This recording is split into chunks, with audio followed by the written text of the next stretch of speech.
Have you ever wondered why your eyes betray you before your mind can catch up? Why your throat tightens and your breath stumbles even when you're not sure what you're feeling yet? One moment, you're standing still in conversation, and the next, your vision blurs as if your body has made a decision your logic hasn't approved. You tell yourself it's nothing. You tell yourself you're overreacting. And yet your nervous system answers with tears. Not slowly, not cautiously, but instantly, as if your emotions live closer to the surface than everyone else's. The world often calls this weakness, but what if it's not weakness at all? What if it's history speaking through your body?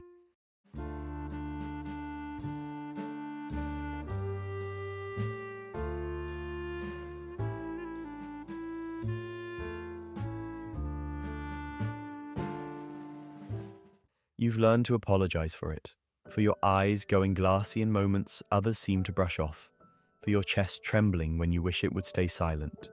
You've learned how to smile through it, how to blame dust in the air, how to laugh it away before anyone has time to label you. And yet, inside, the question lingers in the quiet places. Why do my tears come so fast, even when I don't fully understand why I'm hurting? Why does my heart react before my mind can build a defense? Somewhere inside you, emotion doesn't knock. It floods. It rises like water through floorboards before you have time to stand on higher ground. Neuroscience tells us that the emotional brain moves faster than the reasoning brain, that the limbic system can ignite long before the rational mind forms a sentence. But science alone doesn't explain the ache of feeling exposed every time your tears arrive uninvited. It doesn't explain the shame that sometimes follows, the way you shrink afterward, replaying the moment as if you've broken an unspoken rule of adulthood. Maybe you learned early that feeling deeply was dangerous. Or maybe you learned that tears were the only language that ever earned you attention. Still, the reflex remains, a memory stored not as a story, but as a sensation in your body. Your nervous system doesn't ask whether the moment is safe. It simply responds as if it never learned the difference. You watch others stay composed where you unravel. You wonder what armor they wear that you were never given. And slowly, quietly, you begin to fear your own sensitivity more than the coldness of the world around you. You start to believe that something is wrong with you, for feeling too fast, too strongly, too openly. But what if your tears are not a flaw in your design? What if they are the echo of an emotional story that began long before you had the words to describe it? Because every reflex has a beginning, and every beginning has a childhood where the emotion learned how it would survive, and that is where your tears learned their first language. Did your tears learn their language before you ever learned your words? Somewhere in the dim light of early memory, before logic, before explanation, before you knew how to protect yourself with silence, your body discovered that crying could open doors that staying quiet could not. Maybe you were a child who sensed tension in the air before adults admitted it existed, a child who felt the emotional weather shift in a room the way others feel changes in temperature. You watched faces harden, voices tighten, footsteps grow heavy with unspoken worry, and your small nervous system absorbed it all like rain into dry soil. You didn't know what anxiety was, or abandonment, or emotional unpredictability. You only knew that something felt wrong, and your body answered with tears. Perhaps you learned early that tears brought comfort when nothing else did. A hurried embrace, a softened voice, a moment of attention in a house where it was otherwise rationed. Or perhaps you learned the opposite, that your tears were an inconvenience, something to hush, something to outgrow too soon. In either case, your nervous system adapted. Attachment theory tells us that children shape their emotional responses around how care is given or withheld. And when care arrives inconsistently, or only in moments of distress, the body learns that emotion must become louder to be heard. You might remember standing in a doorway, small hands clenched, watching arguments unfold without understanding the words, only the tone. You might remember being praised for being sensitive one day, and punished for being too emotional the next. Emotional mirroring was unclear. Some days your feelings were reflected back with warmth, other days they vanished into silence. So you learned to amplify your inner world just to make sure it existed outside of you too. Neuroscience would later explain that your emotional brain was wiring itself in those early years, mapping safety and threat through sensation before thought. But long before science could name it, your body learned it. Crying became the signal flare in the dark, the garden without water calling out for rain. Not a weakness, but a strategy. Not fragility, but survival. And as you grew older, you learned to wear a mask over that same reflex. You learned when to stifle it, when to swallow it back behind your teeth, when to feel shame for feeling it all. But the shadow remained underneath. The child who once cried to be seen still lives inside the adult who now cries without permission. What once protected you in a world you could not control became the invisible hand guiding your reactions in a world that now expects restraint. And long before your adult life began to test your strength, your tears had already learned how to speak for you. Have you noticed how your face learns to stay calm even when your chest is already unraveling? You walk into a room wearing composure like armor, your voice steady, your posture controlled, your expressions measured just enough to pass for strength. And yet, beneath that mask, your nervous system is already trembling, reacting to tiny shifts in tone, pauses between words, glances that carry unspoken weight. The world sees the surface and calls you fragile when the tears come, but it never sees how long the dam held before the first crack appeared. In the quiet machinery of your body, emotion still moves faster than intention. You can feel it in the split second after criticism lands, when your throat tightens before you decide whether it hurts. You can feel it when kindness catches you off guard and warmth rises too quickly, like water pressing against glass that was never taught to bend slowly. Neuroscience tells us that emotional responses travel the older, faster circuits of the brain, while logic takes the longer road behind them. But knowing this doesn't stop the moment when your eyes betray you in front of a boss, a stranger, a lover. You might be standing at work, nodding as feedback is delivered with professional polish, while inside, the child who once needed safety hears only the echo of rejection, or sitting across from someone you love as they stumble through words they barely understand themselves, and suddenly the tears arrive before the argument fully forms. Even nostalgia can undo you, a familiar song cracking open a memory you didn't plan to revisit. It feels as if your emotional skin has no insulation, as if every temperature change in the world presses directly into your bloodstream. You learn to feel ashamed of that softness. You start believing the lie that control means silence, and that composure means suppression. So you tighten the mask, you rehearse your expressions, you swallow harder, you negotiate with yourself to hold it together just once more. And sometimes it works, until it doesn't. Until the smallest tremor hits the dam you've been reinforcing all day, and suddenly everything spills through at once. This is the quiet war inside you, the part that wants mastery over your reactions, and the part that still speaks the language of instinct. Attachment patterns wired long before you learned restraint still influence how close you feel to threat, how near you stand to emotional overflow. You don't choose when the flood starts, you only choose how much shame you pour on yourself afterward. And slowly, subtly, you begin to fear not the world, but your response to it. You fear your own transparency, your own inability to pretend long enough. But what you call fragility may be something far older and far more intricate than weakness. Because before emotion became your burden, it was your warning system, your compass, your proof of connection. And soon you will begin to glimpse the deeper machinery behind it, where science meets the shadow that still pulls your strings. Have you ever felt your tears arrive before your thoughts, as if your body answered a question your mind hadn't finished asking? This isn't imagination, and it isn't weakness. Inside you, long before logic forms its careful sentences, the emotional brain is already in motion. The limbic system, ancient and vigilant, reads the room in milliseconds. The amygdala does not wait for permission, it reacts first, not because you are broken, but because this is how survival has always worked. You feel before you decide, and for some nervous systems, that feeling arrives like a tide instead of a ripple. You might recognize it when someone raises their voice just slightly and your chest tightens before you understand why it hurts, or when a moment of sudden kindness pierces you so deeply that tears rise without warning.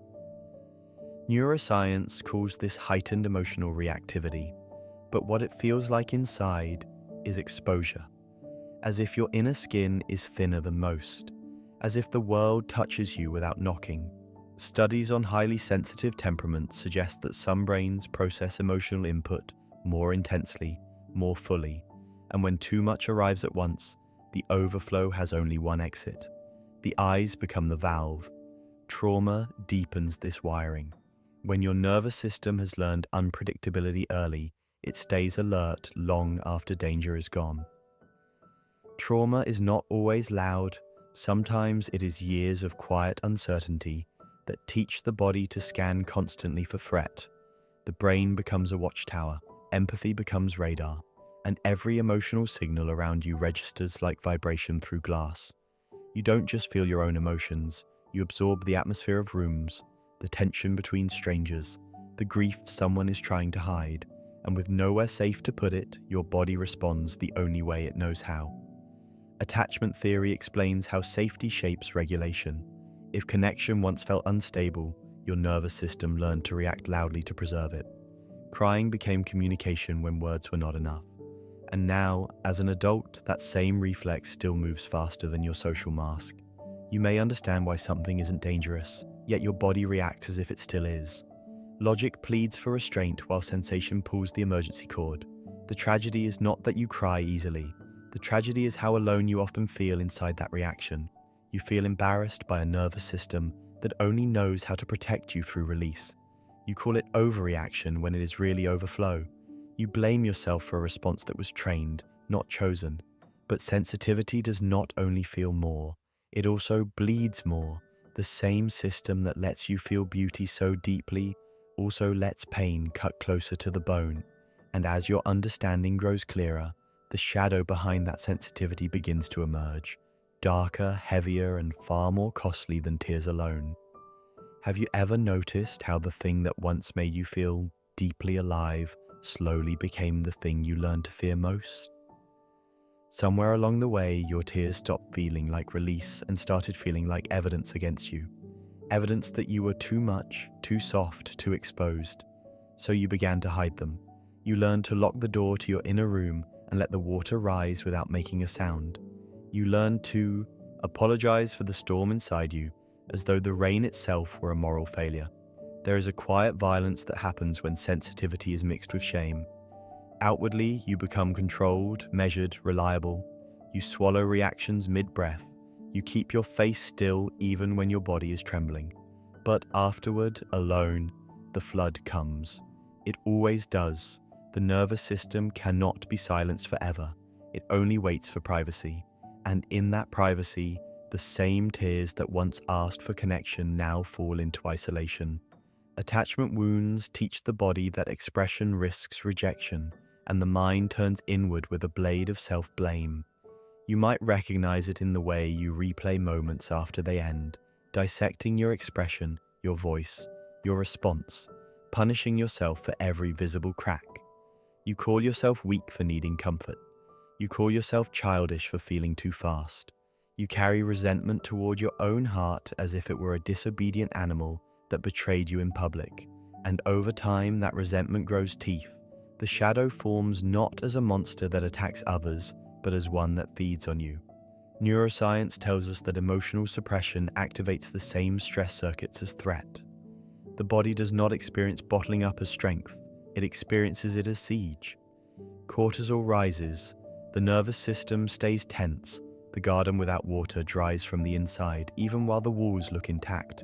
And slowly you begin to dissociate from your own feelings, not because they vanished, but because it hurt too much to acknowledge them without judgment. You may enter relationships still craving understanding, yet braced for disappointment. You may want to be seen without the tears, loved without the inconvenience of your emotions. And when love fails to arrive in the exact shape you imagine, the old reflex returns, followed by the familiar attack of shame. Loneliness compresses inward. Fear wraps itself around your reactions. Resentment grows toward the part of you that refuses to behave. This is how sensitivity turns inward and becomes self-harm without leaving a mark on the skin. You don't bleed outward, you bleed meaning, you bleed worth, You bleed permission to be human. And yet, even this inner cruelty did not grow in a vacuum. The shadow that learned to punish you learned its rules from the world outside, and soon you will begin to see just how carefully that world was designed to teach you this war against yourself. Have you ever wondered when the world decided that tears were acceptable only in childhood, as if softness were a phase you were supposed to outgrow like baby teeth? Somewhere along the road to adulthood, you learned that emotion must tighten its grip, that strength is measured in how little you reveal, not in how much you feel. The lessons were not always spoken aloud. They arrived in glances, in awkward silences after you cried, in the subtle shift of respect when your eyes betrayed you. And, slowly, without ceremony, the world taught you that vulnerability is a social risk. As a child, your tears once summoned arms, not judgment. You cried in public without strategy, without calculation, because your nervous system had not yet learned embarrassment. But as the years passed, the same tears began to carry consequences. In school, you were told to calm down. At work, to be professional. In relationships, to be less sensitive. Cultural myths wrapped themselves around your body like invisible scaffolding, shaping your posture, your voice, your reaction time. Strength became synonymous with distance. Masculinity hardened into emotional exile. Composure became currency. You saw it in the way admiration followed those who could stay cold under pressure. You felt it in the silence that followed your own moments of openness.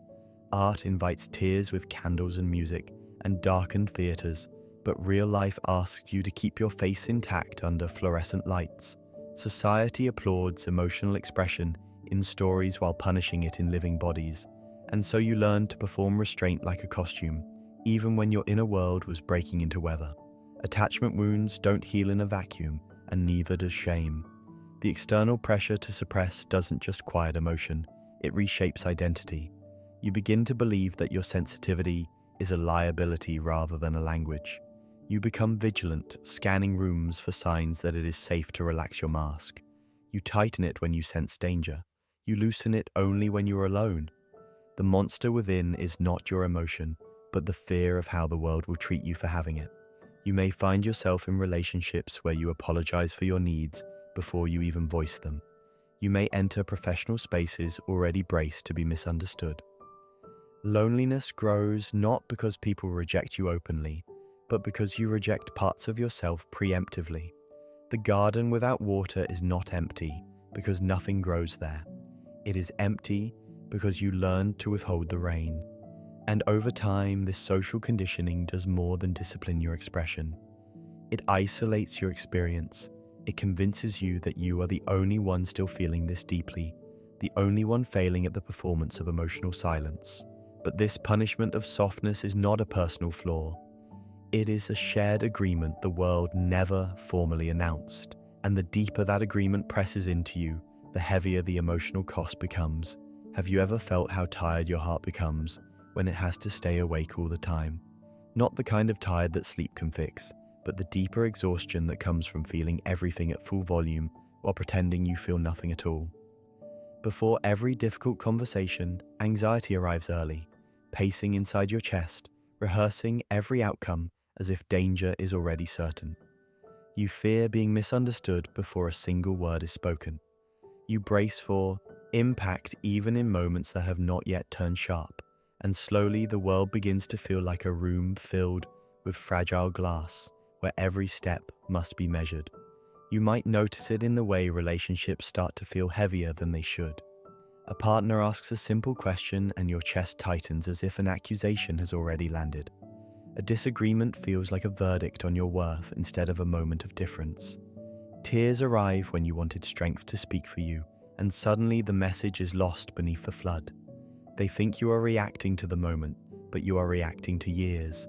Misinterpretation settles in like dust that never fully clears. You grow lonelier not because you are unloved, but because you are unseen beneath your own intensity. At work, the stakes feel higher for you than for others. A raised eyebrow feels like rejection. Feedback sounds like dismissal. You become hypervigilant, scanning for emotional shifts the way others scan for deadlines. Neuroscience would say your stress circuits fire more easily, that your amygdala learned an early efficiency in detecting threat. But the lived experience is simpler and crueler. Your body never feels fully off duty. You carry the office home inside your nervous system, and burnout follows quietly behind you. Self-esteem erodes without announcement. You start measuring your worth by how well you can hide the parts of yourself that need the most care. You admire those who seem unbothered and resent them at the same time. You call yourself weak for needing reassurance. You envy people who can feel without leaking. And in moments of silence, when the mask finally loosens, the loneliness becomes loud. The garden without water cracks at the surface, but the roots are still thirsty. Emotional over-processing becomes your shadow. You replay conversations until they wear thin. You imagine intentions that were never spoken. You exhaust yourself trying to decode every emotional signal in the room, as if safety might finally arrive through perfect understanding. But the exhaustion does not come from feeling too much. It comes from feeling alone with it. And yet, even here, beneath the weight of this unarmored heart, something quietly resists collapse. Beneath the fatigue, beneath the fear, beneath the resentment you sometimes turn on yourself, there is still a pulse that has not gone numb. And that pulse, fragile as it feels, is also the doorway to something gentler. Because if this is what it costs to feel without armor, then healing will not be about hardening your heart, but about teaching it how to rest without disappearing. What if your tears were never meant to be your enemy, only a message you were never taught how to read without fear? Somewhere along the way you learned that control meant silence, that strength meant disappearance. But what you are learning now, slowly and imperfectly, is that regulation is not erasure.